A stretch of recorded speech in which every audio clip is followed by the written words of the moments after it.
News watch ముందుగా headlines చూద్దాం. NTR trust కు 30వ వార్షికోత్సవం MLA Daggubati Venkata Prasad points. AP సచివాలయానికి బిల్ గేట్స్ బృందం. కాంగ్రెస్ బీజేపీకి అమ్ముడుపోయిన బీఆర్ఎస్ కౌన్సిలర్పై మండిపడుతున్న ఓటర్లు. ఏఐపై చర్చించేందుకు ప్రపంచాన్ని ఏకం చేస్తున్నాం మోదీ.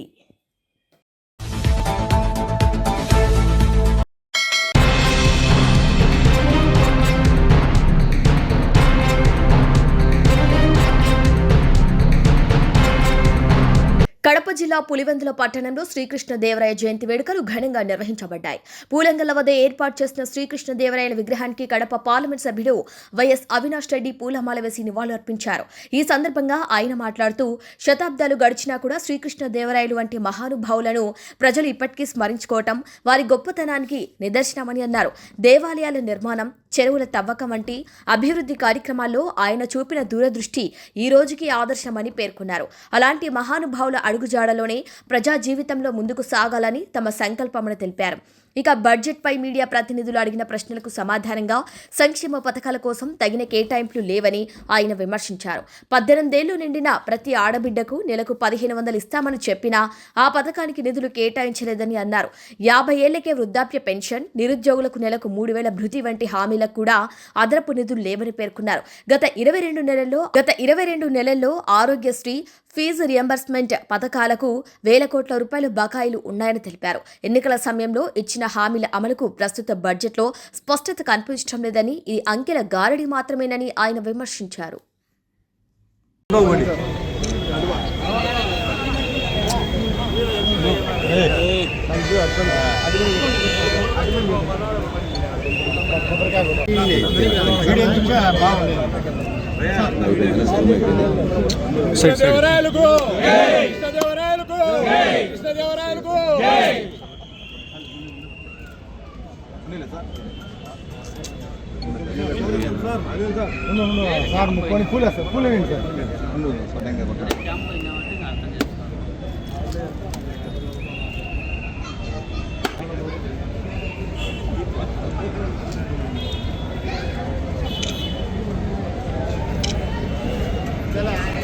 శ్రీకృష్ణదేవరాయలకు శ్రీకృష్ణదేవరాయలకు శ్రీకృష్ణదేవరాయలకు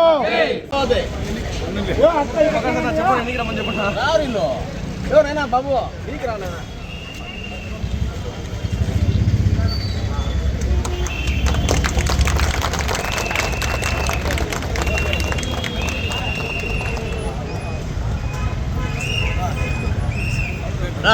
ప్రధాన కొంచెం పక్కన ఉన్నా.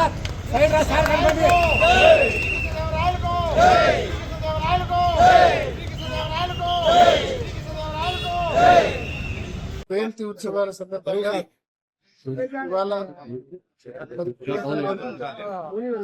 దేవరాయలు గారి విగ్రహం వద్ద స్థానిక ప్రజలందరి సమక్షంలో ఘనంగా గుర్తు చేసుకోవడం జరిగింది. జయంతి వేడుకలు జరపడం జరిగింది. ముఖ్యంగా తన వ్యక్తి చనిపోయి ఎన్నో సంవత్సరాలు అయినప్పటికీ కూడా, ఆయన జన్మించి 556 సంవత్సరాలు అయినప్పటికీ కూడా ఇప్పటికి కూడా ఆయనను మనం స్మరించుకుంటున్నామంటే ఎన్ని గొప్ప పనులు ఆయన చేసిండాలా. ఇవాళకి కూడా ఆలయాలు నిర్మించాలన్నా, చెరువులు తవ్వాలన్నా గుర్తుకొచ్చే పేరు శ్రీకృష్ణదేవరాయలు గారి పేరు గుర్తుకొస్తుంది. అంటే ఒక ఇన్క్రెడిబుల్ మార్క్ ఆయన వదిలి వెళ్ళిపోయారు. ఇంత పెద్ద ఎత్తున ఆయన హయాంలో చెరువులు తవ్వడం అయితేనేమి, ఆలయాలు నిర్మించడం అయితేనేమి, ఎన్నో గొప్ప కార్యక్రమాలు శ్రీకృష్ణదేవరాయలు గారు చేశారు. కాబట్టే ఇవాళకి కూడా ఆయనను పెద్ద ఎత్తున ప్రజలందరూ కూడా స్మరించుకుంటా ఉన్నారు.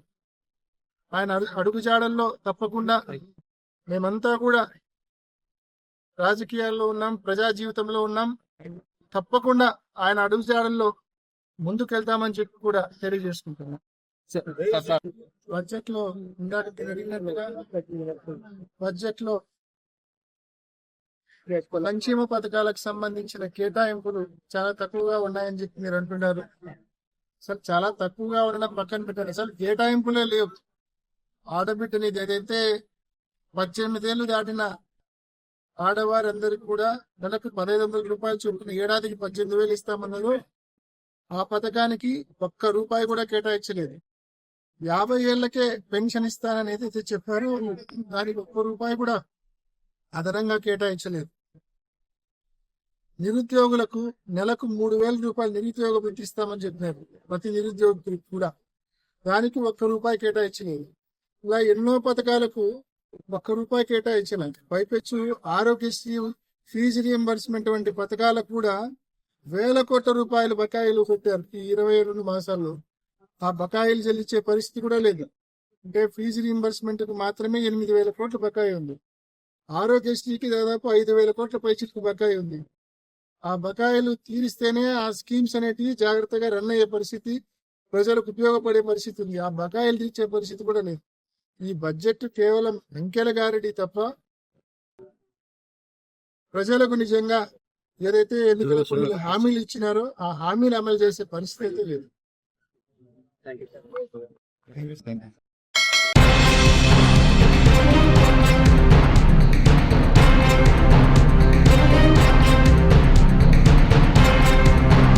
ఢిల్లీలో ఇవాల్టి నుంచి జరిగే ఏఐ ఇంపాక్ట్ సమ్మిట్ కు వస్తున్న వరల్డ్ లీడర్లు, పారిశ్రామిక దిగ్గజాలు, ఆవిష్కర్తలు, పరిశోధనకు ప్రధాని మోదీ స్వాగతం చెబుతూ ట్వీట్ చేశారు. ఏఐపై చర్చించేందుకు ప్రపంచాన్ని ఏకం చేస్తున్నాం. అందరికీ సంక్షేమం, అందరికీ సంతోషమే ధ్యేయంగా సర్వజన హితం, సర్వజన సుఖం థీమ్తో ఈ సమ్మిట్ నిర్వహిస్తున్నాం. ఏఐ వినియోగంలో భారత్ ముందుంది అని పేర్కొన్నారు. तो ये बैलेंस एज एन इकोसिस्टम हम सब पे ये रिस्पॉन्सिबिलिटी है और जोर है कि हम ये बनाए रखें कि छोटी कंपनियां बनती रहें और छोटी कंपनियां बड़ी भी होती रहें और फिर नई छोटी कंपनियां भी आती रहे, राइट। कुछ बड़ी कंपनियां ऑफ कोर्स होंगी जो अपने स्केल के तहत और अपने नो हाउ के तहत कुछ नई चीजें करेंगी, बट हर साइज की कंपनियां होनी चाहिए, हर डोमेन में अलग अलग कंपनियां होनी चाहिए जिनकी स्ट्रेंथ्स हो और जिनकी कैपेबिलिटीज हो, ताकि जो दूसरे भी कह चुके हैं डेमोक्रेटाइज्ड रहे इन द इंडस्ट्री एआई का डेवलपमेंट और एआई का ग्रोथ। तो ये सब पे निर्भर है कि हम ये इसको कैसे ध्यान पे रखते हैं, ना कि ये 3-4 कंपनियों के हाथ में रह जाए। जी अजय हमारे साथ जुड़े हुए हैं। अजय, अर्जुन जी ने जिस बात को कहा, हालांकि चंद्रशेखर ने इस सवाल को रखा कि किसी कॉरपोरेट जगत का कोई एकाधिकार ना हो, ऐसे में भारत जैसे देश में जहां आबादी इतनी है और साथ ही साथ अगर हम कृषि क्षेत्र, शिक्षा का क्षेत्र, स्वास्थ्य के क्षेत्र की बात करें तो ऐसे में बहुत सारे चैलेंजेस भी हैं जिन्हें ध्यान में रखते हुए इस पे ध्यान देने की ज़रूरत है कि किसी एक कॉरपोरेट जगत का कोई एकाधिकार ना हो। हालांकि हम देखते हैं कि कृषि में जिस तरह से आगे बढ़ा है भारत, किसान ई मित्र को लेकर, एनपीएसएस को लेकर, डिजिटल एग्रीकल्चर मिशन को लेकर। संजय, बिल्कुल आप सही कह रहे हैं कि मोनोपोली में विश्वास नहीं रखते हम लोग डेमोक्रेटाइजेशन की बात करते हैं और इसीलिए हम वेस्ट के उस मॉडल को बिल्कुल स्वीकार नहीं करते जिसमें जो एकाधिकार है कुछ चुनिंदा कंपनियों के पास है। और एआई के साथ यही हो रहा है। एआई में आपने देखा कि कुछ बड़ी कंपनियां हैं, 5-6 कंपनियां जिनके पास एआई के सोल्यूशंस हैं, उन्होंने हैवी इन्वेस्टमेंट किया है और इसीलिए अब एआई बबल, अब सोचिए एआई शुरू भी नहीं हुआ, उसका यूज केस अब तक पहुंचा भी नहीं और एआई बबल की बात होने लगी कि क्या इतना बड़ा इन्वेस्टमेंट जरूरी था करना। इसकी वजह से जो इम्पैक्ट हो रहा है प्लेनेट पे वो कितना सस्टेनेबल है, वो कितना गैर जरूरी है। जिस तरह से पहले हमने देखा कि जो इंडस्ट्रियल रिवोल्यूशन हुआ उसमें संसाधनों का बेतरतीब से इस्तेमाल किया गया वेस्टर्न नेशंस के द्वारा और उसके बाद अब वो सस्टेनेबल डेवलपमेंट की बात करते हैं, डेवलपिंग नेशंस पे प्रेशर डालते हैं कि वो ऊर्जा का उपयोग कम करें विकास के लिए। दूसरी तरफ उसी तरह से एआई का जब इस्तेमाल किया तो एआई की जब शुरुआत हुई हैवी इन्वेस्टमेंट झोंका गया इसमें और कुछ कंपनियों के पास इसका अभी भी टेक्नोलॉजिकल एक तरह से कहें कि मोनोपोलिस्टिक अधिकार उनके पास हैं, क्योंकि वो अपने सॉल्यूशंस लेकर के आ रहे हैं और उन्हीं सॉल्यूशंस को पूरी दुनिया तक लेके जा रहे हैं। पहले लोगों को फ्री में दे रहे हैं, उसके बाद कई सारी प्रीमियम सर्विसेज के नाम पर लोगों से पैसे वसूल रहे हैं। ये उनका मॉडल है, उसमें कोई गलत नहीं है, लेकिन भारत इस मॉडल को फॉलो नहीं करता है। भारत डेमोक्रेटाइजेशन की बात करता है और इसीलिए भारत सरकार ने लीड लिया है कि हम एआई को सपोर्ट करेंगे। भारत सरकार ने जिस तरह से डिजिटल पेमेंट को डेमोक्रेटाइज किया, स्टार्टअप इकोसिस्टम को डेमोक्रेटाइज किया और एक इकोसिस्टम का निर्माण करना जिसमें सभी लोग समान रूप से उसका फायदा उठा पाए, चाहे वो स्टूडेंट्स हो, रिसर्चर्स हो, स्टार्टअप कंपनी हो या फिर खुद गवर्नेंस मॉडल का इस्तेमाल करने वाली सरकारें हों, तो मोनोपोलिस्टिक जो व्यू पॉइंट है उसको बिल्कुल हम लोग स्वीकार नहीं कर सकते। और इसीलिए हम पूरे डेमोक्रेटाइजेशन की बात कर रहे हैं। ग्लोबल साउथ में होना इस समिट का ये दिखाता है कि हम ग्लोबल साउथ के जो देश हैं, G20 में जिस तरह से हमने उनको प्रतिनिधित्व दिलाया, उनके कंसर्न्स की बात की, भारत को एक ट्रस्टेड पार्टनर के रूप में ग्लोबल साउथ ही नहीं बल्कि पूरी दुनिया के लोग देख रहे हैं। और इसीलिए भारत के साथ जो कंपनियां हैं, वो अभी जो लीडिंग कंपनियां हैं वो भारत के साथ हाथ मिलाना चाहती हैं, पार्टनरशिप करना चाहती हैं। और थोड़ा सा मुझे लगता है कि अब आप लोगों को इस बहस को थोड़ा सा मोड़ देना चाहिए उस बड़े बयान की तरफ भी, जहां आज अश्विनी वैष्णव साहब ने कहा कि जो ये बड़ी कंपनियां हैं या फिर जो OTT प्लेटफॉर्म्स हैं जिन पे हम कंटेंट क्रिएट कर रहे हैं एआई का इस्तेमाल करते हुए, वे कल्चरल कॉन्टेक्स्ट में लेते हुए जो स्थानीय कानून है उसका पालन करते हुए किसी भी देश में काम करें। और ये भी एक डेमोक्रेटाइजेशन का तरीका है कि आप अपने रेगुलेशंस को अपने तरीके से, जहां पर आप लिस्टेड हैं या जहां आपने कोई इनकॉर्पोरेट किया है, उसकी बात नहीं कर सकते जिस मोनोपोलिस्टिक कल्चर की आप लोग चर्चा कर रहे हैं। तो स्पष्ट तौर पर सरकार ने ये संदेश दे दिया है कि आपको जो देश के लोकल कानून है उसके तहत काम करना होगा। OTT कंटेंट की बात करें तो जो कल्चरल कॉन्टेक्स्ट है उसको ध्यान में रख करके ऐसे कंटेंट को प्रमोट करना होगा जहां पर किसी भी कल्चरल एस्पेक्ट को धक्का न लगे। सवाल यही था कि जो युवा है वो एडल्ट कंटेंट की तरफ बढ़ रहे हैं, उसके लिए क्या किया जाना चाहिए, क्योंकि डीप फेक जैसी चुनौतियां हैं वो अमेरिका के लिए भी हैं, यूरोप के लिए भी हैं और उसी तरह से डेवलपिंग नेशंस के लिए भी हैं। तो एक जिम्मेदार नेशन के तौर पर हम ये मानते हैं कि मोनोपोलिस्टिक जो बिहेवियर है वो बिल्कुल ठीक नहीं है और इसीलिए हम डेमोक्रेटाइज करना चाहते हैं। और ये बड़ा संदेश कि आपको जो लोकल लॉज हैं उसके हिसाब से काम करना पड़ेगा। यूरोपियन यूनियन पिछले एआई समिट में अमेरिका ने इसी बात पर जोर दिया था कि रेगुलेशन नहीं होना चाहिए एआई का, जिससे कि यूरोपियन यूनियन सहित दूसरे देशों में भी इसका रेगुलेशन न हो और इनकी कंपनियां किल न हो। लेकिन मुझे लगता है कि उनको कंपटीशन मिलने जा रहा है और भारत एक डेमोक्रेटिक एक सुपर पावर के रूप में जरूर ऐसे सॉल्यूशंस लेकर के आएगा दुनिया जिस पर ट्रस्ट करेगी और उसको अपनाएगी। ठीक है अजय, काफ़ी महत्वपूर्ण बात आपने कही कि भारत कंपटीशन दे रहा है इन ब्लॉक्स को और कहीं ना कहीं वो अब दिख भी रहा है। ऐसे में कोचर साहब आपसे एक सवाल काफ़ी यहाँ पे महत्वपूर्ण हो जाता है। अगर हम डाटा की बात करते हैं तो भारतीयों का डाटा बेचकर विदेशी कंपनियाँ लाखों अरबों करोड़ों कमा रही हैं। ऐसे में क्या कुछ होना चाहिए, किस तरह से जो हमारा डाटा है वो हमारे स्टार्टअप्स के लिए उपयोग हो और इस डाटा से कहीं ना कहीं देश को फ़ायदा हो। क्या डाटा को विदेशी कंपनियां जब उससे फ़ायदा उठा रही हैं तो डाटा पर कोई टैक्स लगाना, इस तरह का कुछ हो सकता है क्या?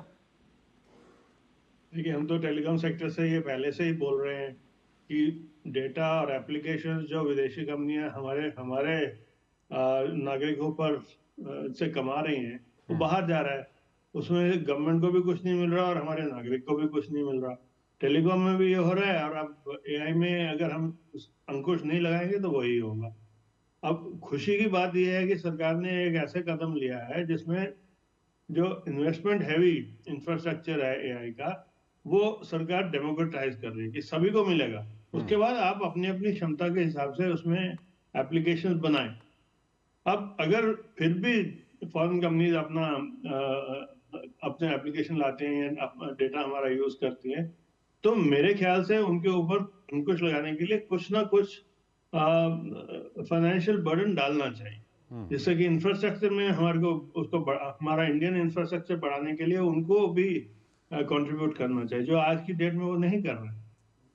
तो ये होना चाहिए।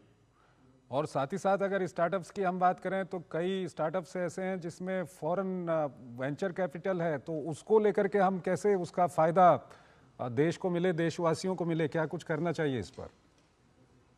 देखिए, इस समय हम बाहर का निवेश बिल्कुल बंद नहीं कर सकते, लेकिन अगर हमारे पास फॉरेन वेंचर्स आ रहे हैं और हमारे पास वीसीज आ रहे हैं इनको प्रोत्साहन देने के लिए, तो जो प्रॉफिट होता है, जो वीसी का प्रॉफिट बाहर जाता है, उसके ऊपर टैक्स लगना चाहिए और भारतीय कानून के हिसाब से लगना चाहिए। उसमें तो कोई दो राय नहीं हो सकती। ठीक है। अजय, आप हमारे साथ बने हुए थे और अभी आप जिस बात को कह रहे थे कि आज केंद्रीय सूचना प्रसारण मंत्री अश्विनी वैष्णव ने एक तरह से दुनिया को और ओटीटी प्लेटफॉर्म्स पे जो सामग्री दी जा रही है उसे लेके भी सतर्क रहने का एक तरह से उन्होंने कहा है कि सभी सतर्क रहें, क्योंकि आने वाले समय में ओटीटी प्लेटफॉर्म पर ये ध्यान रखना होगा कि जिस देश में वो सामग्री परोसी जा रही है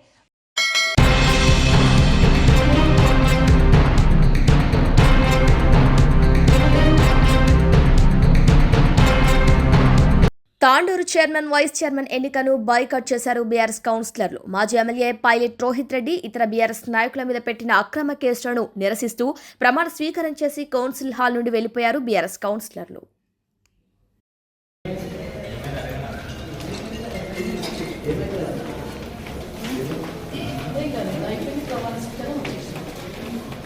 సో దాని ద్వారా ప్రకారం వచ్చేసినాం.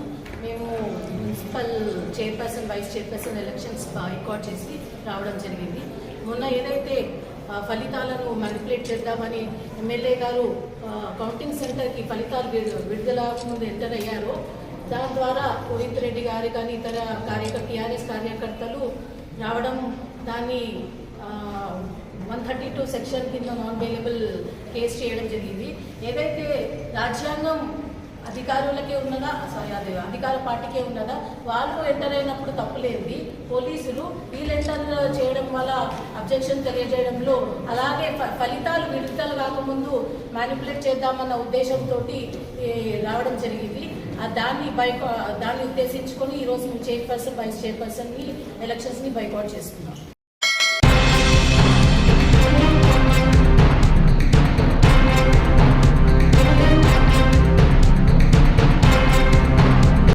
కాంగ్రెస్ బీజేపీకి అమ్ముడుపోయిన బీఆర్ఎస్ కౌన్సిలర్పై మండిపడుతున్నారు ఓటర్లు. రంగారెడ్డి జిల్లా అమనగల్ మున్సిపల్ కార్యాలయం వద్ద ఉద్రిక్త వాతావరణం చోటు చేసుకుంది.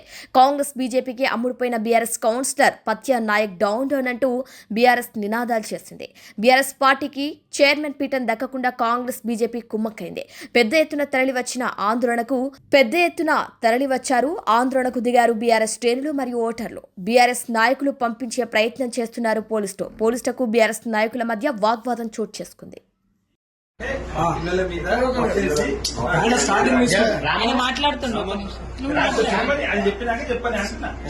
శివరాత్రి సందర్భంగా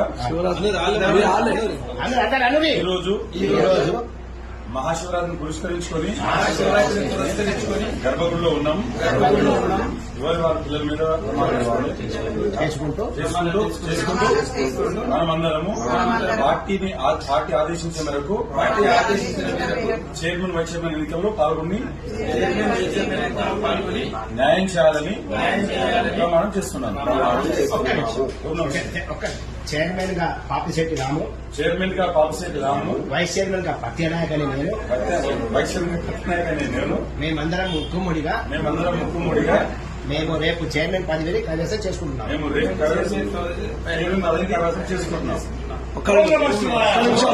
రామన్న ఈ లొకేషన్ తీసుకో, చైర్మన్ కాగానే మీరు మళ్ళీ మేము వచ్చి దర్శించుకో.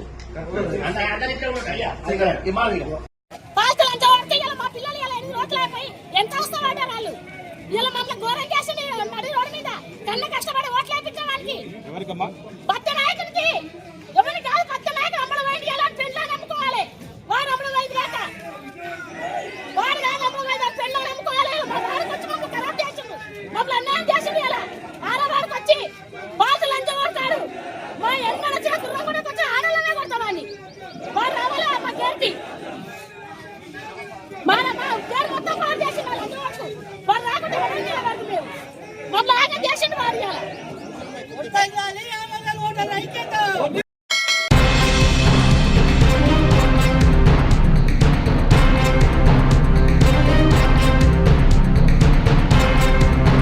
తెలంగాణ ఆర్టీసీపై మహాలక్ష్మి భారం పడింది. గతంలో ఏడాది కోసం ఇచ్చే రాయితీ ఇప్పుడు మహాలక్ష్మి పథకం వల్ల కేవలం ఒక్క నెల కూడా సరిపోవటం లేదని కార్మిక సంఘాలు ఆందోళన వ్యక్తం చేస్తున్నారు.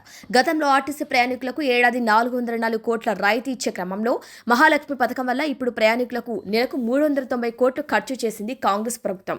2023 డిసెంబర్ నెల నుండి 2025 డిసెంబర్ వరకు మహాలక్ష్మి పథకం కింద దాదాపు 8,578.07 కోట్లు అంటే నెలకు 357 కోట్ల చోట్ల ప్రయాణాలు చేసినట్లు ఆర్టీసీ తెలిపింది. మహాలక్ష్మి పథకం కింద ప్రభుత్వం చెల్లిస్తున్న బకాయిలు నిర్వహణకే సరిపోతున్నాయని, ఇలాగే కొనసాగితే ఆర్టీసీ మనుగడ కష్టమని ఆందోళన వ్యక్తం చేస్తున్నారు ఆర్టీసీ కార్మిక సంఘాలు.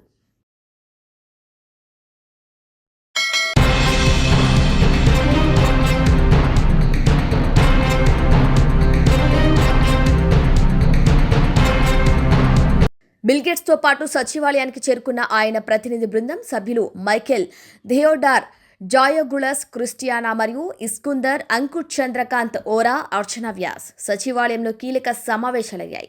సీఎం చంద్రబాబుతో బిల్గేట్స్ భేటీ అయిన నేపథ్యంలో రాష్ట్రంలో అమలవుతున్న సాంకేతిక ఆధారిత పాలన విధానాలు, డేటా ఆధారిత నిర్ణయ వ్యవస్థలపై చర్చ జరిగింది.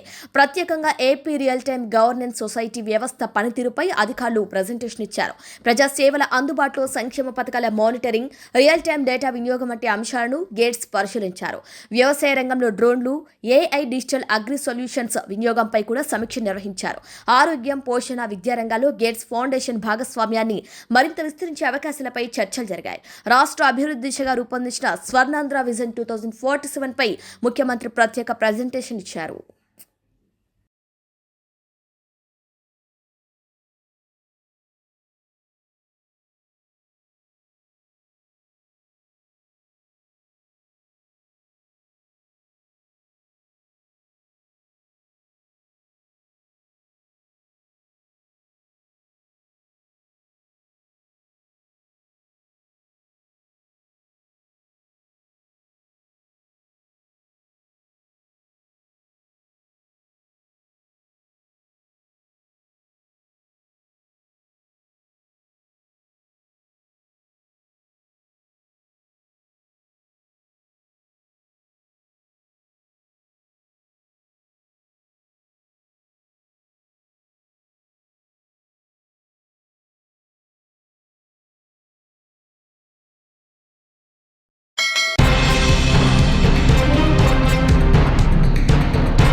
నాగర్ కర్నూల్ మున్సిపాలిటీ చైర్మన్ గా తీగల సునేంద్ర గారు ఎన్నికై మన ప్రియతమ నేత డాక్టర్ కూచుకుల్ల రాజేష్ రెడ్డి గారి సమక్షంలో అధికారికంగా ప్రమాణ స్వీకారం చేశారు.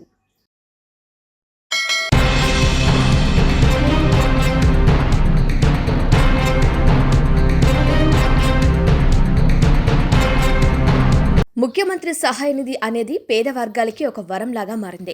ఎమ్మెల్యే కార్యాలయానికి ఏమైతే ఆర్జీలు వచ్చాయో ప్రతి శుక్రవారం ప్రజా దర్బార్లో గానీ, అలాగే మా డివిజన్ పార్టీ అధ్యక్షులు, మా కార్పొరేటర్లు, మా మాజీ కార్పొరేటర్లు వాళ్ళ కార్యాలయాలకు వెళ్లి ఎవరైతే ప్రజలు ఆర్జీలు ఇస్తా ఉన్నారో ప్రతి ఆర్జీని ముఖ్యమంత్రి కార్యాలయానికి తీసుకువెళ్లి అక్కడ చెక్కు రాపించి గౌరవప్రదంగా మళ్లీ ఆ చెక్కును ఇక్కడ కార్యాలయానికి మా పార్టీ నాయకుల ద్వారా పిలిపించి మా పార్టీ నాయకుల సమక్షంలోనే వారికి రూపాయి ఖర్చు లేకుండా తీసుకొచ్చి ఇవ్వటం వలన బాధితులందరూ కూడా సంతోషం వ్యక్తం చేస్తున్నారు. ఏదైతే ప్రజలు ఏ ఆశతో బోండా ఉమా ఎమ్మెల్యే అయితే మాకు న్యాయం జరుగుద్దని, బోండా ఉమా ఎమ్మెల్యే అయితే మాకు అందుబాటులో ఉంటాడని ప్రజలు మాకు ఓట్లు వేసి గెలిపించారో వారికి నిరంతరం కూడా మా డివిజన్ పార్టీ నాయకులు, మా బూత్ ఇన్ఛార్జ్లు, మా డివిజన్ పార్టీ ప్రెసిడెంట్లు, కార్యవర్గం, అనుబంధ సంఘాలు, అలాగే కార్పొరేటర్లు, మాజీ కార్పొరేటర్లు అందరూ కూడా నిత్యం ప్రజల్లో ఉండి మా మహిళలు అందరూ కూడా ప్రజలకు సేవ చేయటం వల్ల ప్రజలు ఈ 2 సంవత్సరాలు సంతోషం వ్యక్తం చేస్తూ ఉన్నారు. ఇవాళ ఏ నియోజకవర్గానికి రానటువంటి నిధులు ముఖ్యమంత్రి సహాయ నిధి ఈ నియోజకవర్గంలోనే తీసుకొచ్చాం. నిత్యం రోజు ఇస్తా ఉన్నాం. ప్రతి సమస్యకి, ప్రతి ఆర్జీకి జవాబుదారీతనంగా పనిచేస్తూ ఉన్నాం. ఈ కార్యాలయంలో ప్రతి శుక్రవారం జరిగే ప్రజా దర్బార్లో ప్రతి ఆర్జీకి వాళ్ళ ఇంటికి అధికారులను పిలిపించి ఆ సమస్య ఏ విధంగా పరిష్కారం కాపాడుతుందో అనేది వాళ్ళకి తెలియజేస్తున్నాం. ఇచ్చిన ప్రతి ఆర్జీకి జవాబుదారీతనంగా ఉండటం వలన ప్రజలు సంతోషం వ్యక్తం చేస్తున్నారు. గతంలో అయితే ప్రజా సమస్యలు ఏదైనా అర్జీలు ఇస్తే ఇది ఎమ్మెల్యే ఆఫీస్ ఇంటి వెనకాల చెత్తబుట్టలు దొరికేవి, లేదంటే గతంలో ఎంఆర్ఓ ఆఫీస్ ఇంటి వెనకాల గోడ దగ్గర చెత్తబుట్టలు దొరికేవి. ముఖ్యమంత్రి సహాయ నిధి అనేది పేద వర్గాలకి ఒక వరంలాగా మారింది. ఎమ్మెల్యే కార్యాలయానికి ఏమైతే అర్జీలు వచ్చినాయో ప్రతి శుక్రవారం ప్రజా దర్బార్లో కానీ, అలాగే మా డివిజన్ పార్టీ అధ్యక్షులు, మా కార్పొరేటర్లు, మా మాజీ కార్పొరేటర్లు వాళ్ళ కార్యాలయాలకు వెళ్ళి ఎవరైతే ప్రజలు అర్జీలు ఇస్తూ ఉన్నారో ప్రతి అర్జీని ముఖ్యమంత్రి కార్యాలయానికి తీసుకెళ్ళి అక్కడ చెక్కు రాపిచ్చి గౌరవప్రదంగా మళ్ళీ ఆ చెక్కుని ఇక్కడ కార్యాలయానికి మా పార్టీ నాయకుల ద్వారా పిలిపించి మా పార్టీ నాయకుల సమక్షంలోనే వాళ్ళకి రూపాయి ఖర్చు లేకుండా తీసుకొచ్చి ఇవ్వటం వల్ల బాధితులందరూ కూడా సంతోషం వ్యక్తం చేస్తూ ఉన్నారు. ఏదైతే ప్రజలు ఏ ఆశతో బోండా ఉమా ఎమ్మెల్యే అయితే మాకు న్యాయం జరుగుద్దని, బోండా ఉమా ఎమ్మెల్యే అయితే మాకు అందుబాటులో ఉంటాడని ప్రజలు మాకు ఓట్లేసి గెలిపించారో వాళ్ళకి నిరంతరం కూడా మా డివిజన్ పార్టీ నాయకులు, మా బూత్ ఇన్ఛార్జీలు, మా డివిజన్ పార్టీ ప్రెసిడెంట్లు, కార్యవర్గం, అనుబంధ సంఘాలు, అలాగే కార్పొరేటర్లు, మాజీ అందరూ కూడా నిత్యం ప్రజల్లో ఉండి మా మహిళలు అందరూ కూడా ప్రజలకు సేవ చేయటం వల్ల ప్రజలు ఈ 2 సంవత్సరాల్లో సంతోషం వ్యక్తం చేస్తూ ఉన్నారు. ఇవాళ ఏ నియోజకవర్గానికి రానటువంటి నిధులు ముఖ్యమంత్రి సహాయ నిధి ఈ నియోజకవర్గంలో తీసుకొచ్చాం. నిత్యం రోజు ఇస్తూ ఉన్నాం. ప్రతి సమస్యకి, ప్రతి అర్జీకి జవాబుదారితనంగా పనిచేస్తూ ఉన్నాం. ఈ కార్యాలయంలో ప్రతి శుక్రవారం జరిగే ప్రజా దర్బార్లో ప్రతి అర్జీకి వాళ్ళ ఇంటికి అధికారులను పంపించి ఆ సమస్య ఏ విధంగా పరిష్కారం కాబడుతుందో అనేది వాళ్ళకి తెలియజేస్తూ ఉన్నాం. ఇచ్చిన ప్రతి అర్జీకి జవాబుదారితనంగా ఉండటం వల్ల ప్రజలు సంతోషం వ్యక్తం చేస్తూ ఉన్నారు. గతంలో అయితే ప్రజా సమస్యలు ఏదైనా అర్జీలు ఇస్తే అది ఎమ్మెల్యే ఆఫీస్ ఇంటి వెనకాల చెత్తబుట్టలు దొరికాయి, లేదంటే గతంలో ఎంఆర్ఓ ఆఫీస్ ఇంటి వెనకాల గోడ చెత్తబుట్టలు దొరికాయి. కానీ వాళ్ళు అలా కాదు. ప్రతి అర్జీని ఆన్లైన్ చేసి ప్రతి అర్జీని ప్రభుత్వానికి పంపించడం వల్ల ప్రభుత్వం నుంచి అధికారులు మళ్ళీ వాళ్ళ ఇంటికి వెళ్ళి ఆ అర్జీ మీద జవాబుదారితనంగా పనిచేస్తూ ఉన్నారు. ముఖ్యమంత్రి సహాయ నిధి గతంలో కూడా రికార్డు స్థాపించాం. ఈసారి కూడా ఈ 20 నెలలు ఇప్పటికీ అత్యధిక మొత్తంలో డబ్బులు తీసుకొచ్చి ప్రజలకి చెక్కులు ఇస్తూ ఉన్నాం. రేపు రాబోయే మిగతా 3 సంవత్సరాలు కూడా ఇంతకన్నా బాధ్యతగా పనిచేసి మా డివిజన్ నాయకులు, మా బూత్ నాయకులు, మా కార్పొరేటర్లు, మా డివిజన్ పార్టీ అధ్యక్షులు అందరూ కూడా పనిచేసి ప్రజలకు అందుబాటులో ఉంటామని తెలియజేస్తూ ప్రజలందరికీ కూడా మీరు ఏ నమ్మకంతో మమ్మల్ని గెలిపించారో ఆ నమ్మకాన్ని వమ్ము చేయకుండా నిరంతరం కూడా మీకు అందుబాటులో ఉండి పనిచేస్తామని తెలియజేస్తాం.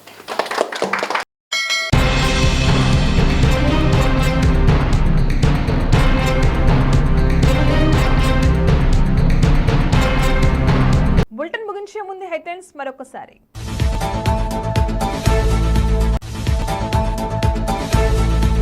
ఎన్టీఆర్ ట్రస్ట్కు 30వ వార్షికోత్సవం ఎమ్మెల్యే దగ్గుపాటి వెంకటప్రసాద్ పాయింట్స్.